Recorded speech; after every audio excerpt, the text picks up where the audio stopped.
শিক্ষক পরিচিতি। আমি মোহাম্মদ রবিউল ইসলাম, প্রভাষক, হিসাব বিজ্ঞান বিভাগ, মসজিদুরেনা ফাউন্ডেশন স্কুল অ্যান্ড কলেজ, নড়িয়া, শরীয়তপুর। সুপ্রিয় শিক্ষার্থীরা, আজকে তোমাদের একাদশ শ্রেণীর পঞ্চম অধ্যায় হিসাব বিজ্ঞানের নীতিমালা অধ্যায়ের আজকে তোমাদের দ্বিতীয় ক্লাসের প্রথমেই নীতিমালা প্রণয়নকারী প্রতিষ্ঠানসমূহের পরিচিতি, introduction to principal making organisation. হিসাব বিজ্ঞান একটি চলমান প্রক্রিয়া। দিন দিন ব্যবসা বাণিজ্যের যেমন প্রসার হচ্ছে, তেমনি হিসাব বিজ্ঞানের ব্যাপকতা বৃদ্ধি পাচ্ছে। হিসাব বিজ্ঞানের এই কার্যক্রম সর্বজন গ্রাহ্য হওয়ার লক্ষ্যে শুরু থেকেই এর উৎকর্ষতা বৃদ্ধির জন্য অনেক প্রতিষ্ঠান কাজ করছে, প্রণয়ন করছে নানাবিধ নীতিমালা। হিসাব বিজ্ঞানের ধারণা, প্রক্রিয়া ও মান উন্নয়ন যেসব প্রতিষ্ঠান কাজ করছে তাদের মধ্যে উল্লেখযোগ্য কতিপয় প্রতিষ্ঠানের পরিচিতি নিম্নে দেওয়া হলো। 1. আমেরিকান অ্যাকাউন্টিং অ্যাসোসিয়েশন, সংক্ষেপে AAA, হিসাব বিজ্ঞান উন্নয়ন উৎকর্ষ সাধন বিশ্বব্যাপী সর্বজনীন করার ক্ষেত্রে 1916 সালে association of university instructors in accounting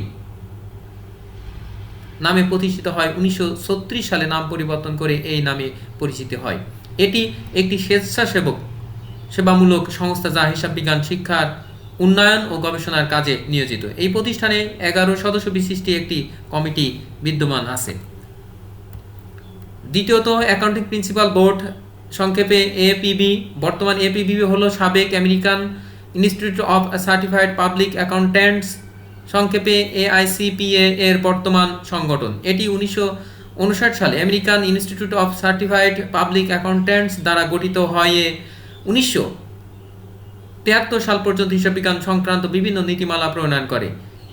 APB American সরকারের একটি স্বাধীন প্রতিষ্ঠান। এই প্রতিষ্ঠানটি এই পর্যন্ত হিসাব বিজ্ঞানের উপর 31টি মতামত ও 4টি বিবরণী প্রদান করে। এর মধ্যে 19 মতামত বর্তমানে সর্বজন গ্রাহ্য হিসাব বিজ্ঞান নীতিমালার আওতাভুক্ত বা অন্তর্ভুক্ত আছে। 3. ফাইন্যান্সিয়াল অ্যাকাউন্টিং স্ট্যান্ডার্ড বোর্ড, সংক্ষেপে FASB।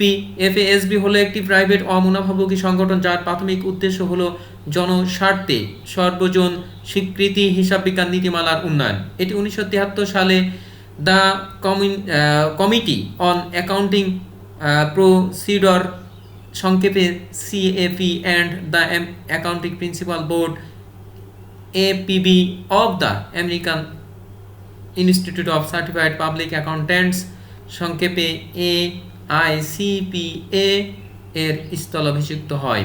এই সংগঠনের প্রধান মিশন হলো আর্থিক হিসাব বিজ্ঞানের নীতি প্রণয়ন, উন্নয়ন এবং সাধারণ জনগণ নিরীক্ষক হিসাব বিজ্ঞান তথ্য সরবরাহকারীদের আর্থিক রিপোর্টিং সংক্রান্ত দিক নির্দেশনা প্রদান করে থাকে। 4. সিকিউরিটিজ এক্সচেঞ্জ কমিশন, সংক্ষেপে SEC। SEC হলো একটি সরকারি প্রতিষ্ঠান যাদের হিসাব বিজ্ঞানের নীতিমালা বাস্তবায়ন ও পাবলিক মালিকানাধীন প্রতিষ্ঠানের আর্থিক রিপোর্টিং সঠিকভাবে উপস্থাপন তদারকি করার আইনগত অধিকার প্রদান করা একটি প্রতিষ্ঠান। এই প্রতিষ্ঠান কোনো হিসাব বিজ্ঞান নীতিমালা প্রণয়ন করে না, বরং FASB কর্তৃক প্রণীত নীতিমালা বাস্তবায়ন করার জন্য পাবলিক মালিকানাধীন প্রতিষ্ঠানের বাধ্য করে। নতুন নতুন হিসাব বিজ্ঞান নীতিমালার বিস্তৃতির কারণে এই প্রতিষ্ঠানের সাহায্যের প্রয়োজন হয় FASB এর। ফলে এই দুই প্রতিষ্ঠান একত্র হয়ে হিসাব বিজ্ঞান নীতিমালা প্রণয়ন ও বাস্তবায়ন কাজ করে যাচ্ছে।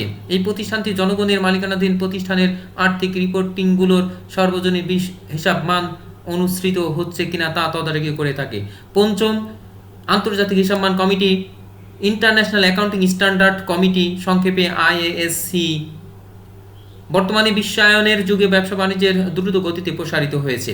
দ্বিতীয় বিশ্বযুদ্ধের পর থেকে এই ধারা অদ্যাবধি চলছেন। ব্যবসা বাণিজ্যের দেশে বিদেশে ব্যাপকভাবে ছড়িয়ে পড়ার এবং বহুজাতিক প্রতিষ্ঠান ও সংস্থা গঠিত হওয়ায় আন্তর্জাতিক হিসাব মান প্রণয়নের প্রয়োজন দেখা দেয়। এই লক্ষ্যে 1973 সালে 9টি দেশের 16টি হিসাব সংস্থার সদস্য নিয়ে গঠিত হয় আন্তর্জাতিক হিসাব মান কমিটি। এর প্রধান কার্যালয় লন্ডনে। পরবর্তীতে বিভিন্ন দেশের আরও অনেক পেশাদারী হিসাব সংস্থা এই সংগঠনের সদস্য হয়। আন্তর্জাতিক হিসাব মান কমিটির প্রধান কাজ হলো আর্থিক বিবরণী প্রস্তুত করার জন্য আন্তর্জাতিকভাবে প্রামাণ্য নীতি রচনা করে বিবৃতি প্রদান করা। সদস্য প্রতিষ্ঠানসমূহ এই বিবৃতির উপর মতামত প্রদান করে। পরবর্তীতে সকল মতামতের ভিত্তিতে একটি নীতি অনুমোদন দেওয়া হয় এবং তা সকলের নিকট প্রকাশ করা হয়। মজুদ পণ্যের মূল্যায়ন, অপচয়ের পরিমাণ নিরূপণ, মুদ্রাস্ফীতির প্রভাব দেখিয়ে হিসাবকরণ, আয়করের নীতি নির্ধারণ, কর্মচারীদের সুযোগ সুবিধা প্রভৃতির বিষয়ে এই কমিটি অনেক নীতি নির্ধারণ করেছেন। আর্থিক বিবরণীর মাধ্যমে প্রকাশিত তথ্যসমূহের মধ্যে বিভিন্ন প্রতিষ্ঠান এবং বিভিন্ন দেশের যাতে বেশি পার্থক্য না থাকে সেই উদ্দেশ্যকে সামনে রেখে আন্তর্জাতিক হিসাব মান কমিটি আন্তর্জাতিক হিসাব মানগুলোর প্রণয়ন করে থাকে। মার্কিন যুক্তরাষ্ট্রের উপরিউক্ত সংগঠন ছাড়াও যুক্তরাজ্য, কানাডা, অস্ট্রেলিয়ার কিছু সংস্থা হিসাব নীতিমালা প্রণয়নের গবেষণা চালান। তাদের মধ্যে যুক্তরাজ্যের accounting standard board, Canada institute of chartered accountant সংক্ষেপে CISCA ও অ্যাকাউন্টিং স্ট্যান্ডার্ড অথরিটি এবং অস্ট্রেলিয়ার অ্যাকাউন্টিং রিসার্চ ফাউন্ডেশনের নাম উল্লেখযোগ্য। বাংলাদেশেও হিসাব বিজ্ঞানের মান উন্নয়ন ও এই পেশার গুণগত মান বৃদ্ধিতে ICAB ও ICMAB দুইটি প্রতিষ্ঠান কাজ করছেন। হিসাব বিজ্ঞান ধারণা ও প্রথার মধ্যে পার্থক্য, difference between concept and convention. হিসাব বিজ্ঞান ধারণা এবং প্রথার মধ্যে পার্থক্য নির্ণয় করা আর যথেষ্ট কষ্টসাধ্য। এদের একটি অপরটির সাথে অঙ্গাঙ্গিভাবে জড়িত। এছাড়া হিসাব বিজ্ঞানীদের মধ্যেও এই বিষয়ে যথেষ্ট মতান্তর রয়েছে।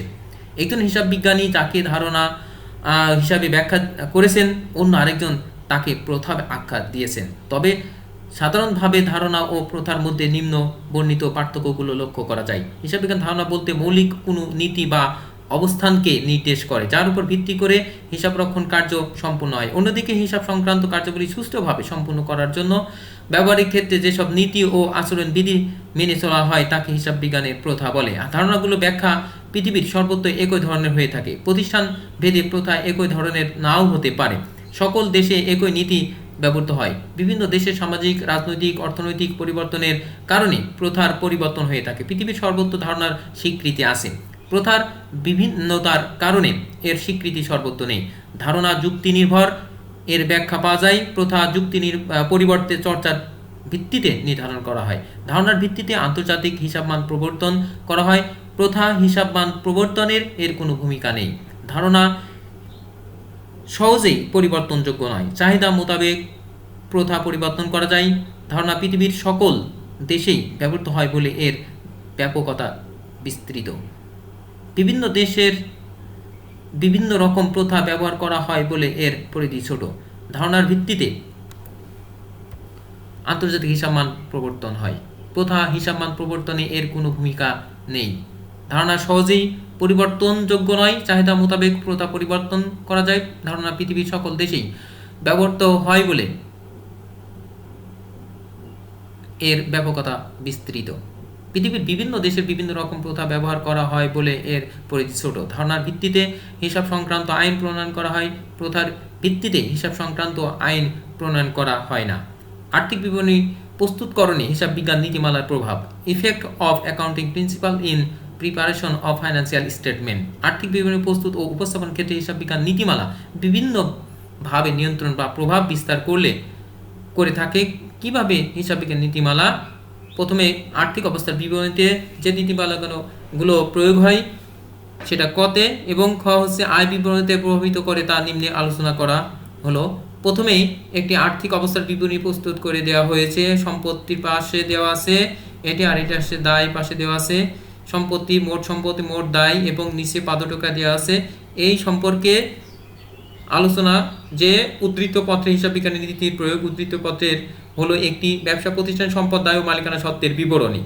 সত্তা নীতির কারণে সম্পত্তি ও দায় মালিকানা সত্ত্ব পৃথকভাবে দেখানো হয়েছে। এখানে মালিকের কোনো ব্যক্তিগত সম্পত্তি বা দায় অন্তর্ভুক্ত করা হয়নি। উদ্ধৃত পত্রে সম্পত্তি সম ক্রয় মূল্য উপস্থাপন করা হয়েছে যা ক্রয় মূল্য নীতির প্রতিফলন। উদ্ধৃত পত্রের এমন কোনো বিষয় নেই যার সাথে আর্থিক মূল্যের কোনো সম্পর্ক নেই, ফলে এখানে অর্থমূল্য নীতি পরিপূর্ণভাবে অনুসরণ করা হয়েছে। উদ্ধৃত পত্রে সরবরাহ সম্পত্তি হিসেবে দেখানো হয়েছে, অর্থাৎ এখানে এই হিসাবকালে সরবরাহ ব্যবহার করা হয়নি, বিধায় তা ব্যয় দেখানো হয়নি, ফলে এখানে মিলকরণ নীতি অনুসরণ করা হয়েছে। উদ্ধৃত পত্র অগ্রিম বীমা সম্পত্তি হিসেবে দেখানো হয়েছে হিসাব বিজ্ঞানের চলমান প্রতিষ্ঠা ধারণা অনুযায়ী। উদ্ধৃত পত্রের শেষে পাদটিকা সম্ভাব্য দায় দেখানো হয়েছে হিসাব বিজ্ঞানের পূর্ণ প্রকাশকরণ নীতির অনুসারে। উদ্ধৃত পত্রে সম্পত্তি ও দায় উভয় দিক সমান হয়েছে এটি মূলত দ্বৈত সত্তা নীতির প্রভাব হয়েছে বলে। তারপরে আরেকটি দেওয়া আছে খতে, সুপ্রিয় শিক্ষার্থীরা তোমরা এটা লক্ষ্য করো যে আয় বিবরণী মূলত এখানে মোট লাভ, মোট লাভ বা মোট ক্ষতি, নিট লাভ বা নিট ক্ষতি, অর্থাৎ এখানে বিক্রয়, প্রারম্ভিক মজুত পণ্য, বিক্রিত পণ্যের ব্যয়, মোট লাভ অর্থাৎ পরিচালন ব্যয়, প্রশাসনিক খরচ, অপরিচালন ব্যয়, অপরিচালন আয়, হ্যাঁ, সংক্রান্ত সবগুলো দেওয়া আছে। লাস্টে নিট মুনাফা বা নিট ক্ষতি বের হতো।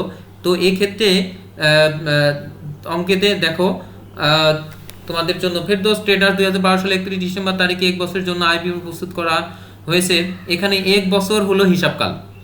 হিসাবকাল আমি প্রথম ক্লাসে উল্লেখ করেছিলাম 1 মাস, 3 মাস, 6 মাস অথবা 1 বছরের যে কোনো সময় হতে পারে, সেটা প্রতিষ্ঠান ভেদে এটা হয়ে থাকে।